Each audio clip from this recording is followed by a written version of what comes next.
Assalamualaikum teman-teman.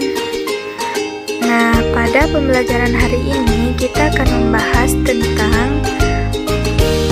konsep produksi, distribusi, dan konsumsi.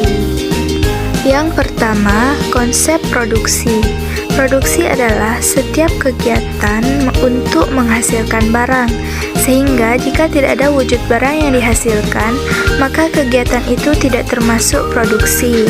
Produksi juga diartikan setiap kegiatan atau usaha untuk menciptakan atau meningkatkan nilai kegunaan suatu barang. Suatu barang dikatakan memiliki nilai apabila barang tersebut dapat memenuhi kebutuhan manusia. Nilai barang dan jasa dapat dibedakan menjadi dua, yaitu nilai objektif dan nilai subjektif. Yang dimaksud dengan nilai objektif adalah kesanggupan barang untuk memuaskan kebutuhan manusia. Misalnya, sepiring nasi dapat memenuhi kebutuhan manusia akan makanan. Nilai subjektif artinya nilai yang diberikan seseorang kepada suatu barang tertentu dalam memuaskan kebutuhannya. Misalnya, penilaian seseorang terhadap sebuah produk kecantikan akan berbeda-beda, tergantung pada selera masing-masing orang. Tindakan untuk menciptakan atau menambah nilai guna suatu barang dapat dilakukan dengan 6 cara. Yang pertama, menciptakan barang baru, misalnya pertanian, perikanan, peternakan, dan pertambangan. Kemudian yang kedua, kegiatan mengubah bentuk, misalnya kayu diubah menjadi meja, kursi, lemari, dan lainnya. Kemudian yang ketiga, memindahkan barang dari satu tempat ke tempat lain yang memerlukan. Misalnya, pasir di sungai dipindahkan ke kota untuk pembangunan. Kemudian yang keempat, mengatur waktu penggunaan suatu barang. Misalnya, padi waktu panen harganya murah, kemudian disimpan dalam gudang, dan pada saat musim paceklik, padi tersebut baru dijual.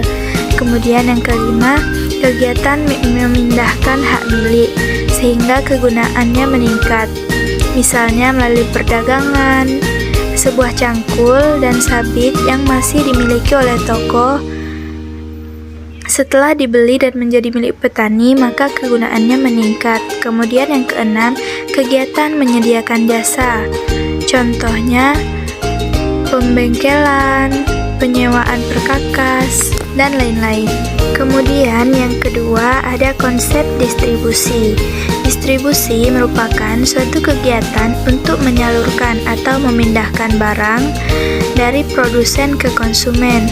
Produsen adalah orang yang menghasilkan barang, sedangkan konsumen yaitu mereka yang menggunakan barang. Produsen dan konsumen tidak selalu ada di wilayah yang sama. Terkadang letak produsen berada di luar kota, sedangkan konsumen berada di kota lain. Barang-barang yang sudah diproduksi tidak akan berguna jika jauh dari konsumen. Oleh karena itu, barang tersebut harus didistribusikan ke tempat yang dekat dengan konsumen. Lembaga atau orang yang bertugas menyalurkan barang dari produsen ke konsumen disebut distributor. Fungsi distribusi yang pertama menyalurkan barang dari produsen ke konsumen. Kemudian yang kedua, membantu memperlancar pemasaran, sehingga barang yang dihasilkan. Kemudian saluran distribusi ada 3. Yang pertama, bentuk intensif, yaitu saluran yang memanfaatkan banyak pedagang besar dan kecil. Kemudian kedua, bentuk selektif, yaitu jenis distribusi yang hanya memanfaatkan beberapa grosir. Yang ketiga, bentuk eksekutif, yaitu yang hanya melibatkan satu perantara dalam lingkungan masyarakat. Kemudian ada lembaga distribusi. Yang pertama grosir, yang kedua agen, kemudian yang ketiga pedagang eceran. Kemudian alat distribusi, yang pertama alat perangkat, yang kedua alat penyimpanan atau gudang, kemudian yang ketiga alat promosi, kemudian yang ketiga konsep konsumsi. Konsumsi adalah tindakan manusia untuk mengurangi atau menghabiskan guna suatu barang. Selama masih hidup, manusia akan selalu memerlukan konsumsi, baik yang tinggal di desa maupun di kota. Setiap hari manusia melakukan konsumsi.